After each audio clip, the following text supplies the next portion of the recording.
विश्वाची आणि प्रकाशाची उत्पत्ती या व्हिडिओ मालिकेतील चौथ्या भागामध्ये आपणा सर्वांचे मनापासून स्वागत। विश्व म्हणजे अस्तित्वात असलेले प्रत्येक सूक्ष्म ते आकाशगंगां इतके प्रचंड मोठे सर्व काही सामावून घेणारी जागा किंवा ठिकाण। चला तर मग बिग बँग थेअरीच्या आधारे अगदी थोडक्यात पाहूयात हे सर्व कसे झाले ते। इन द बिगिनिंग, विज्ञान म्हणते देअर वॉज नथिंग। हो, प्रारंभी नजरेस पडेल, मानवी नजरेस समजेल असे काहीच नव्हते। अवकाशही नव्हते आणि वेळही नव्हती। आणि अचानक प्रकाश आणि प्रचंड उष्णतेची लहान गोटी दिसू लागली। पूर्ण सत्य केवळ परमेश्वरच जाणतो। नक्की कसे आणि काय घडले हे कोणीच मानव आजपर्यंत तरी सांगू शकत नाही। पण अभ्यासावरून भूतकाळात काय आणि कधी घडले असावे याचा अंदाज वैज्ञानिक लावतात। त्यांच्या मते कदाचित अणूचा जसा स्फोट होऊन प्रचंड ऊर्जा निर्माण होते, तसे अणूपेक्षाही लहान कणाने विश्वाची सुरुवात झाली असावी। आज उपलब्ध असलेल्या माहितीनुसार मानवी दृष्टिकोनातून प्रारंभी काहीच नव्हते, होता केवळ अंधार। मात्र पुढे याच शून्य किंवा अंधारलेल्या अवस्थेमधून मॅटर म्हणजे भौतिक, एनर्जी म्हणजे ऊर्जा, स्पेस म्हणजे अवकाश, टाइम म्हणजे वेळ इतक्या महत्त्वाच्या गोष्टी आपल्याला मिळाल्या। किरणोत्सर्ग युग, रेडिएशन एरा, मॅटर एरा म्हणजे भौतिक युग असे दोन खंड या प्रक्रियेमधील महत्त्वाचे खंड मानले जातात। भूगर्भशास्त्र समजून घेताना या पूर्वींच्या व्हिडिओमध्ये आपण जसे वेगवेगळे कालखंड शिकलो आहोत, तसेच बिग बँग थेअरीच्या अभ्यासासाठी देखील हे दोन कालखंड समजून घेणे गरजेचे आहे। यामधील बिग बँग थेअरीतील पहिला कालखंड म्हणजे रेडिएशन एरा, किरणोत्सर्गी कालखंड। याचे 8 वेगवेगळ्या भागात विभाजन केलेले आहे। त्यातील पहिला कालखंड म्हणजे अगदीच सुरुवातीचा काळ जो मानला जातो, त्याचे तापमान 10⁻40 केल्विन इतके होते। त्यात गुरुत्वाकर्षण, आण्विक अशक्त, विद्युत चुंबकीय महाशक्ती होती असे मानले जाते।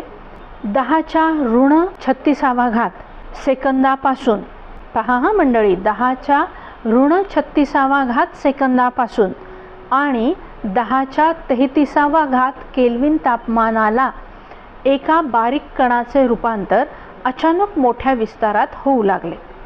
क्वार्क्स, लेप्टॉन्स, प्रोटॉन्स सारख्या 200 पेक्षा अधिक कणांनी प्लाझ्मा म्हणजे ऊर्जेचे एखाद्या जेलीसारखे अदृश्य आवरण, समजायला सोपे जावे म्हणून मी ही कल्पना वापरलेली आहे, हे प्लाझ्माचे आवरण तयार झाले। 10⁻6 सेकंदापासून आणि 10⁻10 केल्विन तापमानाला विश्वाचे तापमान कमी होऊ लागले।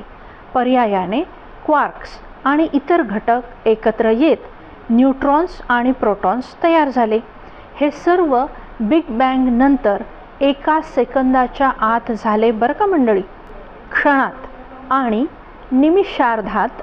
हे शब्द जे पौलाने करंथीकराचे पहिले पत्र 15 मध्ये वापरले आहेत, त्यावर जर उपदेश करायचा असेल तर बिग बँग थेअरीमधील हे पहिल्या एका सेकंदाच्या आतील संपूर्ण वर्णन जर अभ्यासले तर या शब्दांचा अर्थ आपल्याला लगेच लक्षात येतो। रेडिएशन एरा म्हणजे किरणोत्सर्गी कालखंडामधील शेवटचा टप्पा म्हणजे साधारण पहिले 100 सेकंद। विश्वाचे तापमान 10⁹ केल्विन इतके होते मंडळी, म्हणजे जवळजवळ 99 कोटी डिग्री सेल्सिअस पेक्षा जास्त बरं का।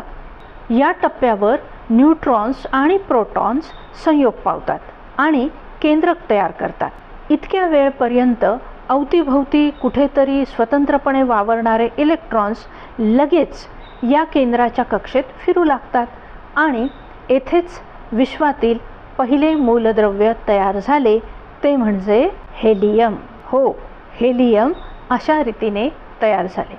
आणि हेलियम कसे तयार करायचे याचा जणू काही निसर्गाला शोधच लागला आणि अविरतपणे अखंडपणे हेलियमच तयार होऊ लागले. जसे हेलियम अस्तित्वात आले, बिग बँग प्रक्रिया संपून भौतिक कालखंड मॅटर एरा सुरू झाला. याचे विभाजन 3 वेगवेगळ्या उपखंडात केले गेले.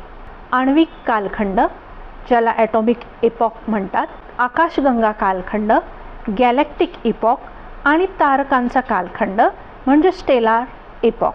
काय आहेत हे 3 इपॉक हे समजून घेण्यासाठी अर्थातच भेटूयात पुढील भागात. 1 करिंथ 13:11 प्रमाणे मी मूल होतो तेव्हा मुलासारखा बोलत असे, मुलासारखी माझी बुद्धी असे, मुलासारखे माझे विचार असत. आता प्रौढ झाल्यावर मी पोरकटपणाच्या गोष्टी सोडून दिल्या आहेत. पोरकटपणाच्या गोष्टी ओळखून सोडून देता याव्यात, म्हणजेच प्रौढांसारखं जीवन जगता यावं, यासाठीच मागील जवळजवळ 250 पेक्षा अधिक व्हिडिओंमधून छद्मविज्ञान आणि छद्म आध्यात्मिक शिक्षण याची माहिती आपण घेतली आहे. चर्चमधील, निदान महाराष्ट्रातील प्रोटेस्टंट चर्चमधील संडे स्कूलपासून वैज्ञानिक मैत्रीपूर्ण शिक्षण सुरू झाले आणि तेही सत्यवैज्ञानिक आणि सत्य आध्यात्मिक शिकवणीच्या आधारे. तर भावी समाज खडकावर बांधलेल्या घराप्रमाणे कणखरपणे उभा राहील यात मला तिळमात्र शंका नाही. पण त्यासाठी चॅनल सबस्क्राईब करा आणि अज्ञानामुळे आपल्या ज्या प्रियजनांचा नाश होऊ नये असे तुम्हाला वाटते त्यांनाही नक्की शेअर करा. लवकरच भेटूयात शेवटच्या भागात म्हणजे पुढील भागात. तोपर्यंत परमेश्वराचा आशीर्वाद तुम्हा प्रत्येकाबरोबर असो. आमेन. धन्यवाद.